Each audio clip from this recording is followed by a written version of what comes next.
welcome. I'm Tim, and this is TimBatSea. And Luke has decided to let me do this one for a change. He's been doing all the heavy lifting lately, practicing, and so hopefully I can still remember how to do this.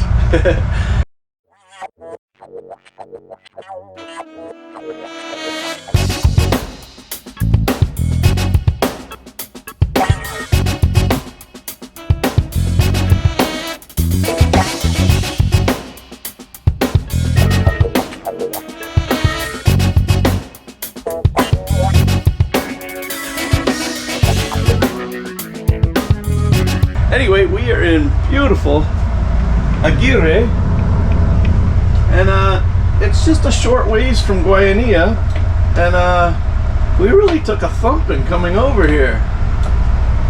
Came up to the upper house. You can see everything is all discombobulated over here. I woke up, my alarm went off, my whole room was all messed up. I was like, what happened? I don't know, I slept through everything. Seems like when the weather's really hard, you bounce around. If you're tired enough, you'll sleep, and you have some really weird dreams. But anyway, set the camera up. Just making our turn. We are inside. Obviously, we're inside the reef, so didn't start filming until we got off the wire and in push gear. So that's why it's all nice now. But making my turn to get in here, and the barge is loaded right up. She's been a little acting a little squirrely. Sometimes it's operator error, and sometimes it's just the way that the tankerman may have loaded the particular load. In other words, we like to have a little bit of trim on it, and what that means is we like the stern just a little bit heavier than the bow. If you load it, say, to 16 feet in the bow and 16 feet in the stern, it goes all over the place. And if you load it a little heavier in the bow, it even gets worse. But if you have a 6 inches or a foot of drag in the back, in other words, the stern is a little bit heavier, it usually handles a little bit better. I don't know what the case is. I didn't look at the drafts. I suppose I could have looked. Luke sailed the barge, so he has all that written in the voyage plan, but I suspect that that might be why it's a little squirrely today, but that's okay. We can do that. So I don't know if this is going to work or not. There we go. Let me see if I can do this. You guys are always saying that I should show you guys what we're doing. Let me zoom way out. So here's Puerto Rico. San Juan's up here. We're on the south coast, and we came from Aguirre, and excuse me, we came from Guayanilla. And as I zoom in here, you can see here's the reef. So this is where you can see right here as we zoom in. This is where we rounded up on the barge, and got in push gear. Now we're coming in here. We're coming through here like this, and up to the dock over there. So that's what our plan is right now. I've got to come left a little bit more.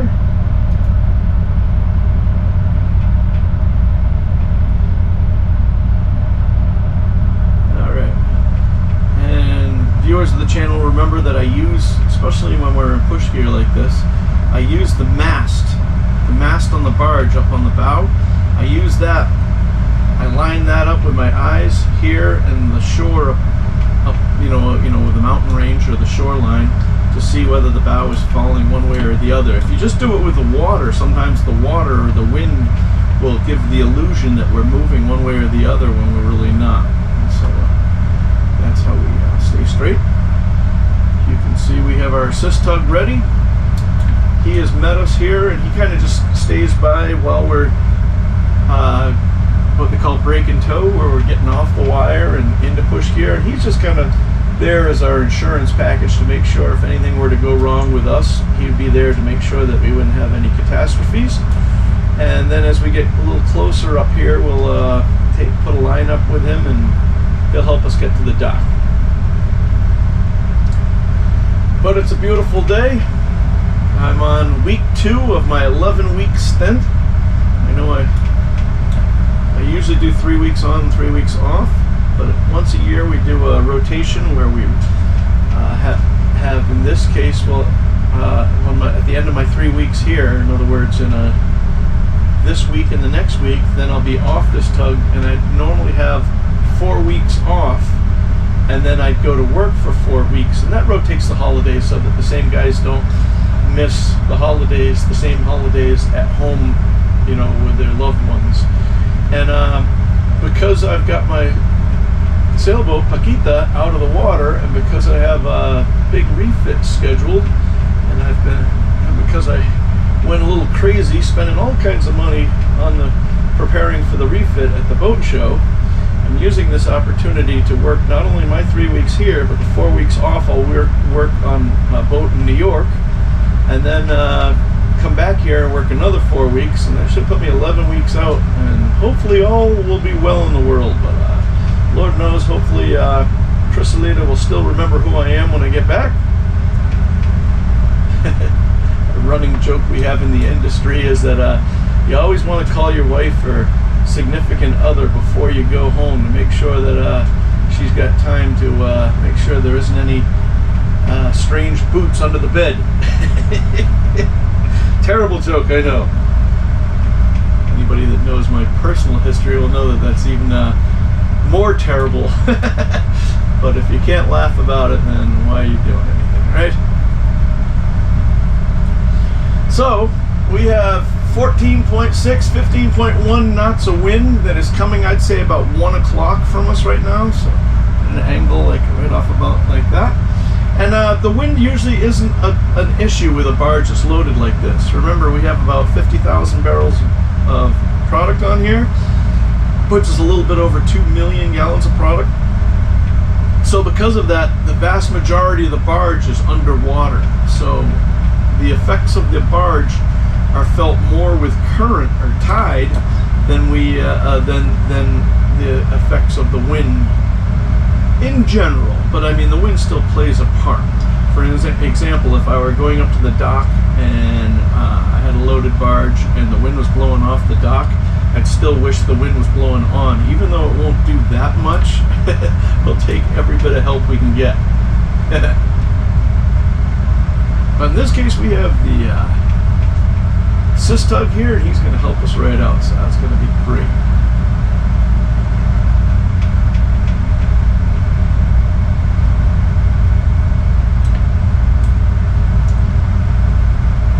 You can also see on the mast, on the right side of the mast, you can see the flags there, and that's a great place, not only because we are supposed to hang the flags, but, and if you wonder, there's an American flag and then a state flag underneath it, and that's the Maryland flag, because this barge is home ported out of Maryland.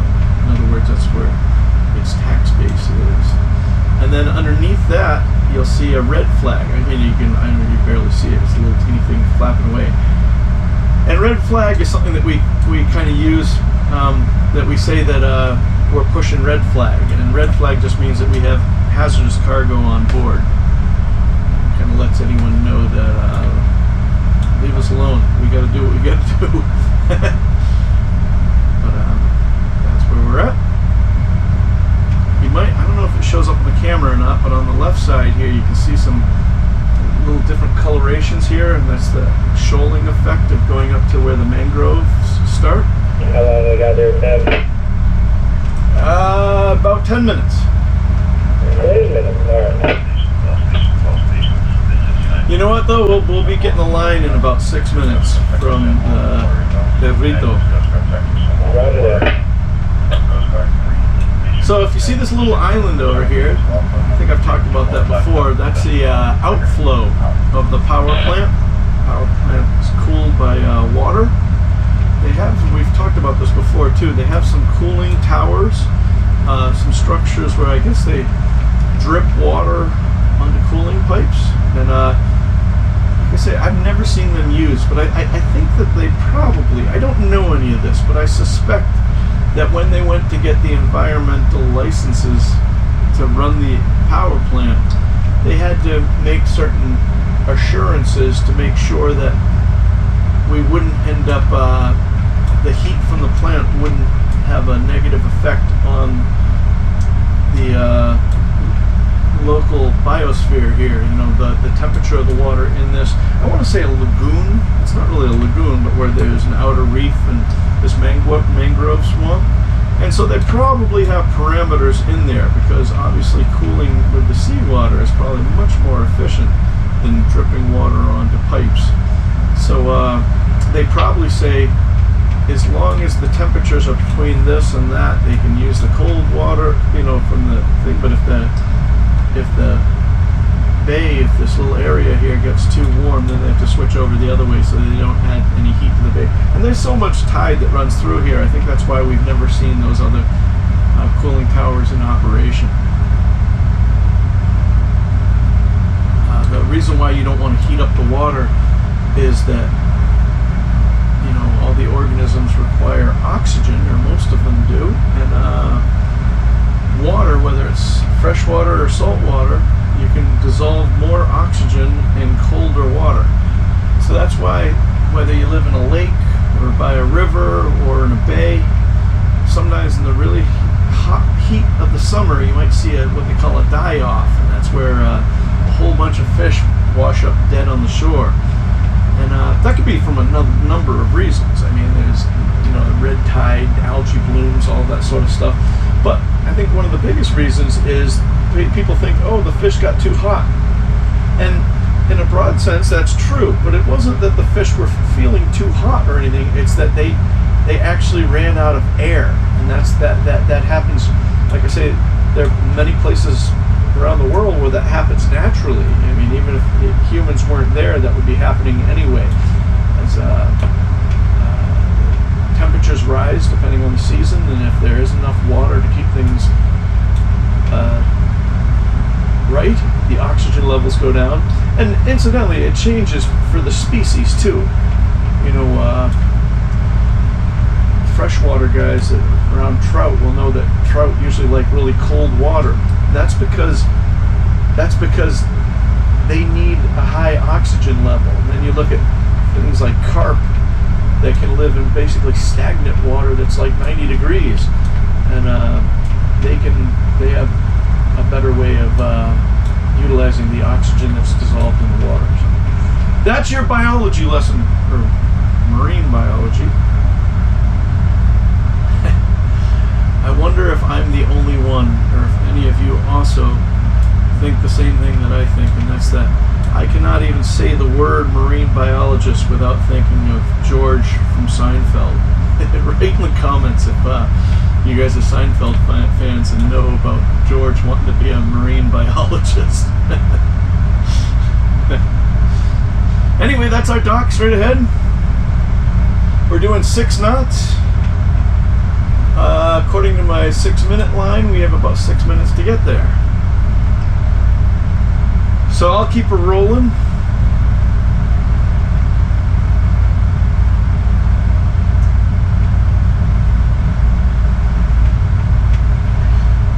This is the time of the year where contracts change. Well, I suppose they change all year long, but our particular contract is changing, and our crew is all concerned. Not all the crews that are down here love it. The crew opposite us loves it, but not everybody likes to be down here. But we all certainly signed up for this and really, really enjoy it. And we're all, hopefully we'll be get a renewed contract and everything will be great. Unfortunately, all those are things that are out of our control, and because of that, we get a little bit of apprehension. All right, so I'm going to start pulling back the throttles. I'm going to pull it right back to clutch, doing 6.2. So I'll keep it 2 in clutch right now. Remember, clutch is minimal ahead in 2 engines. And I'm just kind of testing to see how fast we bleed off the speed. I can always add power later, but it's very hard to slow the barge down. So we like to do it organically. All right, so now we're down to 5.7, so the speed's falling. That's a good sign. I'm going to call the system. Have him come over when he's ready. On the Perrito, I'm down to 5.4 now. No hurry, but whenever you're ready, you come on in, and we'll put you 2 cleats closer to me from the forward Yokohama. All right. Okay. Forward of you. Well, where the Yokohama is, coming back, you'll see 1 cleat, and then come back 1 more cleat. All right. All right, now we're down to 5 knots.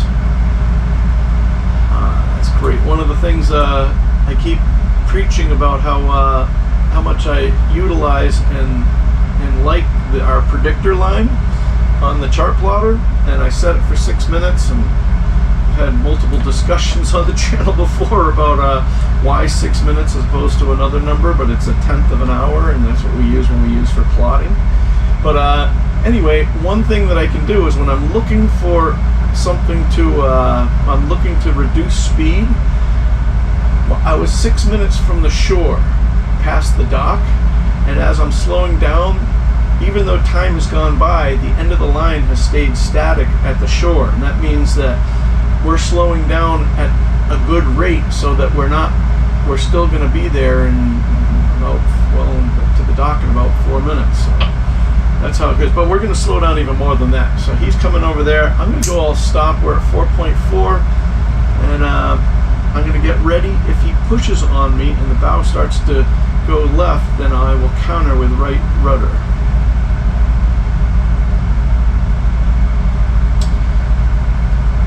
Now, because of the pump house there, I can't exactly see what's going on up there, and that's all right. There's nothing for me to see. I don't really need him. I'm not panicked about him getting a line. We're down. I'm gone all stop, and we're down to 4.1. We're looking good on the dock. So everything's going our way right now. So I just gotta relax. Now I can see that oh, you know what? I think they were waiting for a heaving line. Looks like they're pulling the pennant of the headline over for the assist hub. Now you can see he gets out at an angle, so I'm going to start giving some right wheel just to make sure that we counter any pressure he puts on us. That seems to be holding just fine. We're down to 3.7. We've got about 10 degrees right wheel.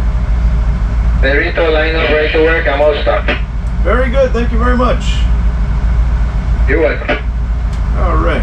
So now we're down to 3.5 knots. Everything's going good. I'm going to straighten out my wheel. We've got 0 degrees of rudder right now, and we're going to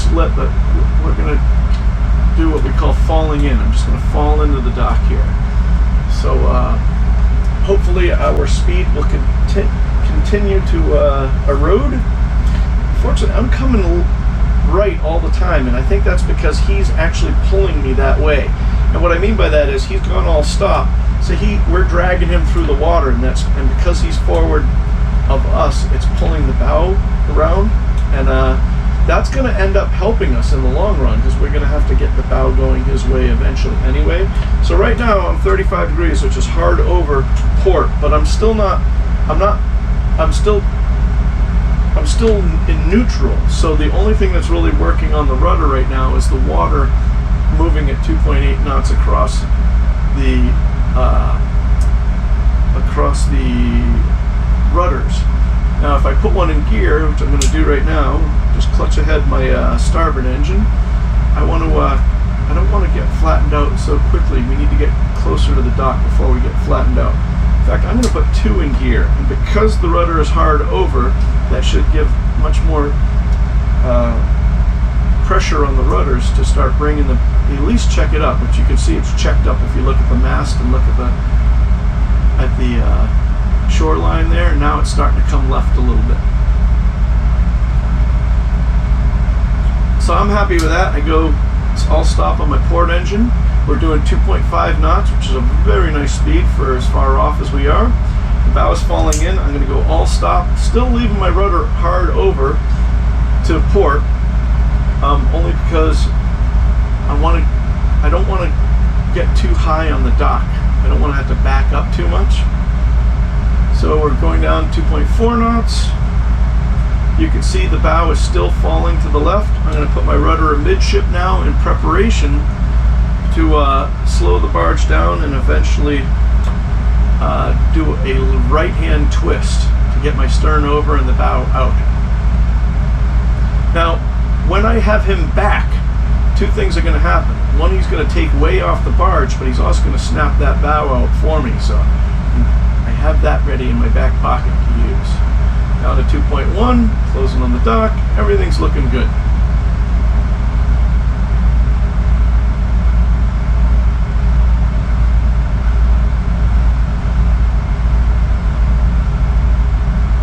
Now, I don't want him to pull the bow out yet, so I'm going to go clutch the stern on 2, because we're at 2 knots, still drifting in, and I want to get this slowed down a little bit.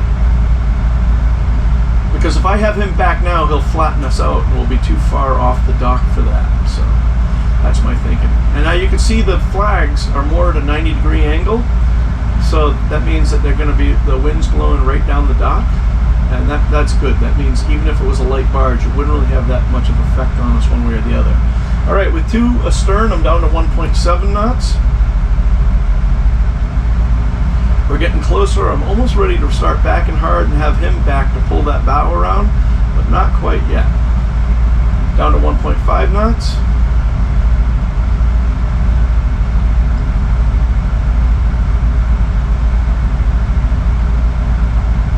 Okay, I'm going to go all stop. I'm going to put my rudder hard right. I'm going to tell him to start backing, and I'm going to start driving ahead, so that should spin everything around. Now my rudder's hard over, 35 degrees to starboard. Pedrito, give me clutch astern on 2 on the angle that you're at. Clutch astern on 2 in the same angle. All right, now I am getting ready to twist here. Okay, Tim, we're about 100 off the dock. 100 off the dock. Okay. On the Pedrito, you can bring it up to half when you get into your line. Okay, going up to half. It's a little concerned. We're a little bit closer than I thought we were. But that's good. We're still fine. Now I'm doing my right-hand twist. He's starting to pull. And what I wanted to do was to drive into him while he pulls out to slingshot my stern around. I don't think I did that right. He's not pulling us back as much as I thought he would be. Where our speed is down to 0.5 knots, which is good. That means we don't have any risk of hitting the dock, at least too hard. Okay, so now we're down to 0.3 knots. So instead of twisting, I'm going to be driving ahead. Very good. Now I've got 2, what I call easy ahead, just a little bit more than clutch, because I'm driving ahead while he's backing. So that way, and I can tell this because of our speed is still at 3 knots. So by driving ahead, I'm shooting the stern over. Now what's going to happen is the bow is going to obviously come out and the stern's going to go in. Okay, I'll stop on the Pedrito. Pedrito, stop.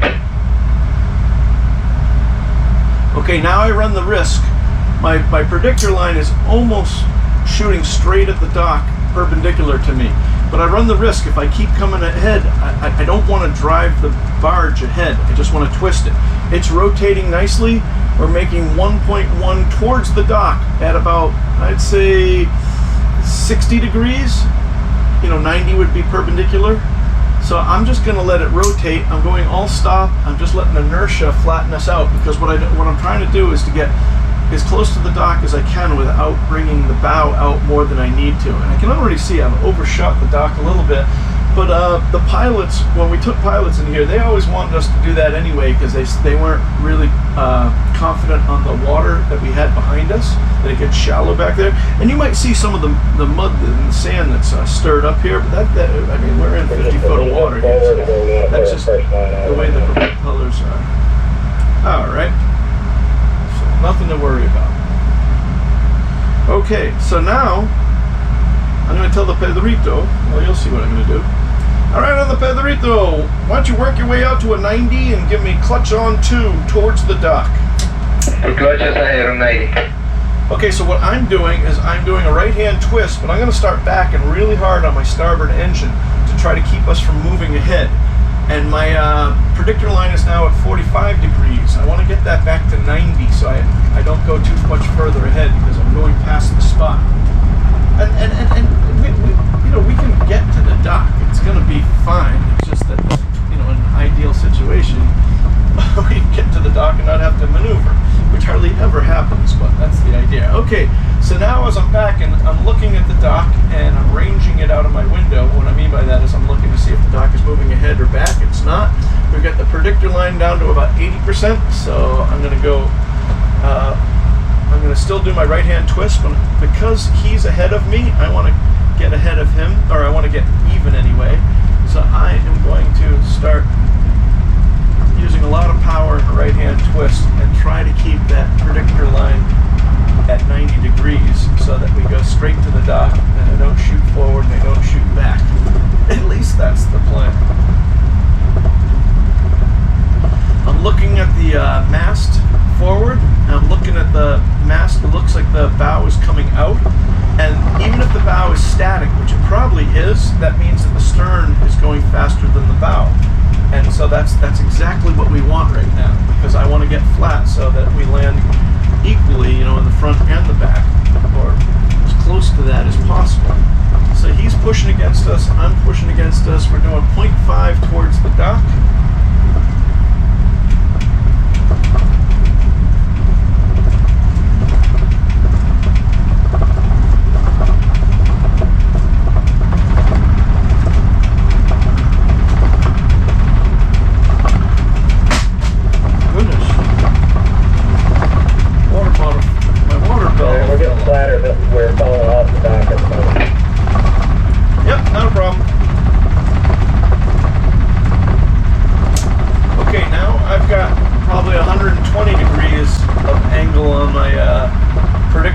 So I've just put my backing engine to clutch, and I'm about half on my head engine to try to check up our sternway. And I'm looking at the dock, and that's looking like we've almost got it there, meaning I'm ranging it to see if I was shooting ahead or not.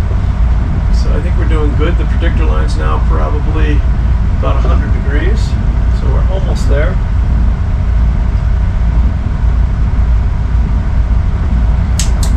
There we go. Now I'm just going to go clutches, because we're just about flat. And I'm going to go clutches. I'm just in a right-hand twist and clutch. And what I'm really doing is letting the Grito catch up with us, because when I move the stern over, it pushes the bow towards him. So I want to ask him to add more power. But if I do that, I might regret that later. I'm going to go all stop right now. Alright, we're about 80 wide and flat. We're about 30-35 feet ahead of where we need to put our first line on. Okay, very good. So now, because he says we're about 35 feet ahead, I'm going to put, while I'm waiting for the Pedrito to catch us up, I'm going to back up a little bit just to kill any momentum that I had inadvertently.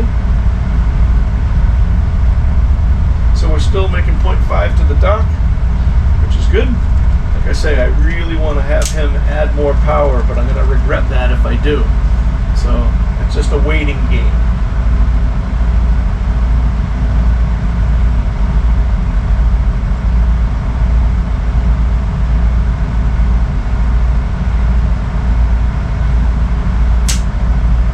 Okay, so we're moving back. I'm going to clutch ahead just to stop our aftward movement here. About 60 wide, closing on the dock pretty evenly around there. All right, we're probably right about where you want us, right? Yeah, we got to go back. Got to be back 30-35 feet. Oh, even more. Okay.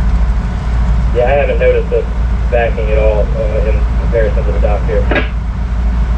All right. Well, let's get a little closer. We'll just keep doing what we're doing. Close the distance all the time. Adjust when we get there. Copy that. 50 wide and closing. What's that?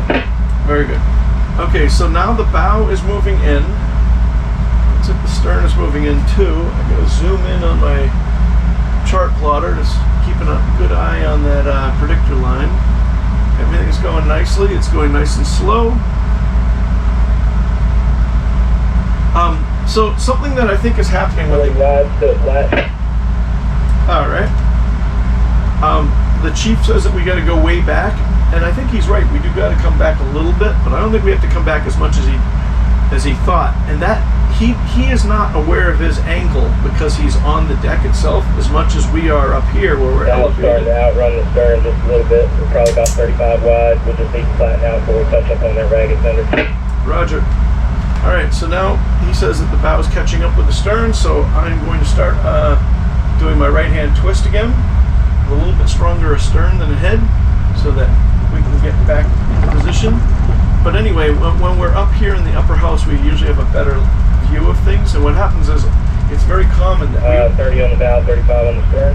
we won't move on the dock, but the angle of the barge will move, and the tankerman will think that we've moved 25 to 30 feet forward or aft, and it's only because the barge was cocked at an angle.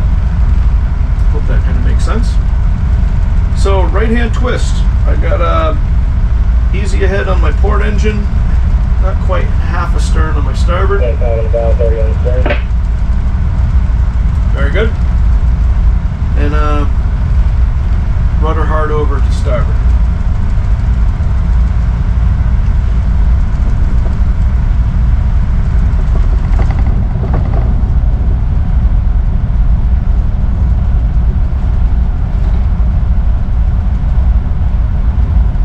Everything's looking good. We're pretty flat, 20 wide.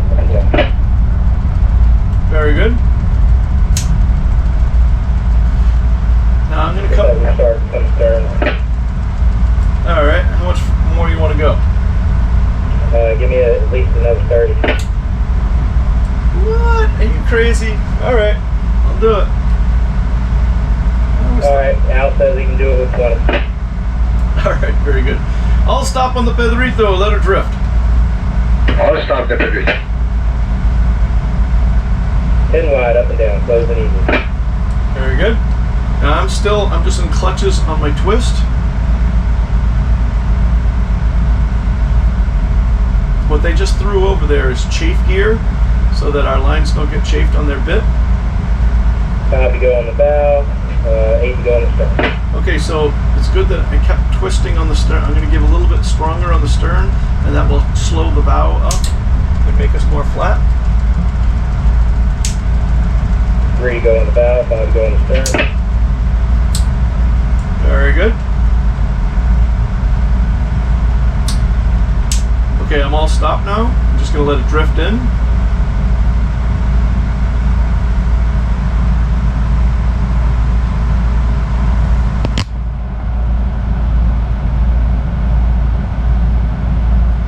Okay, touchdown, bow and stern. Very good. On the Pedrito, give me clutch ahead on two.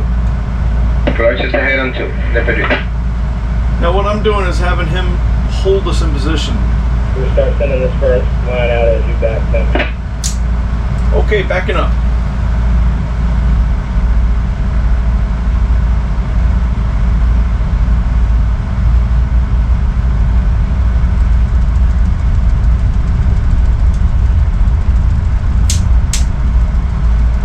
So I put a lot of energy in just to get it rolling back, and then I go all stop, just let it drift. Remember, energy in equals energy out sometime.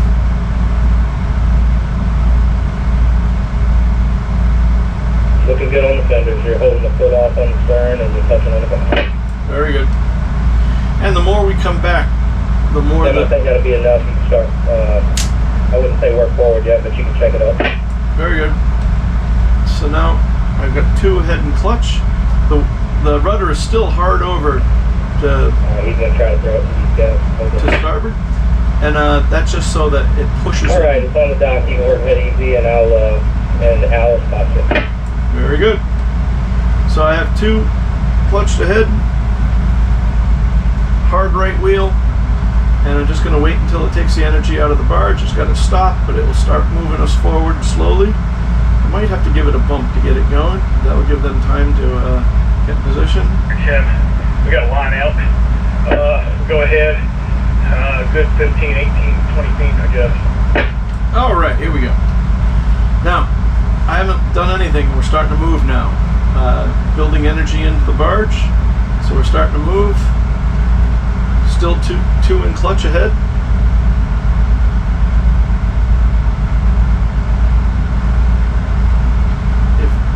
if we got too fast, I would just take one up. 10 feet. 10 feet. 8 feet. 8 feet. All right, so that Slow it down a little bit. that happened a little faster than I 5 feet. thought. All right. 4. So now I'm gonna put the brakes on. Oh, might have done a little too much.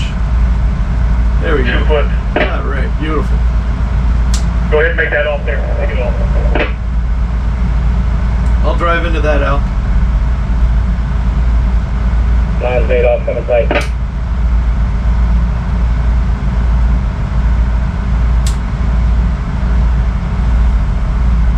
All right, good job, guys. So, Hold it just slightly on it, just a little bit, we'll be all right. Hold this.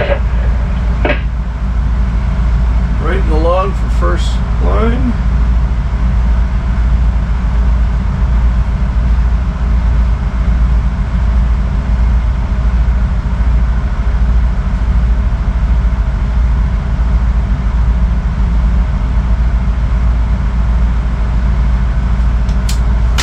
And that's about it. I hope you guys like that. I know a lot of you guys are looking forward to more New York stuff, and I should have a month to film some content up there. I think the boat that they're putting me on is actually not going to be a bunker boat. I think it's a boat that might be under contract, and so we'll see how that goes, but hopefully I'll have all kinds of New York content for you coming up. Thank you guys so much for watching. Big shout out to my patrons. If you want to support the channel, you can hit the thank you button. You can head over to Patreon and join the Patreon people for about $2 a month.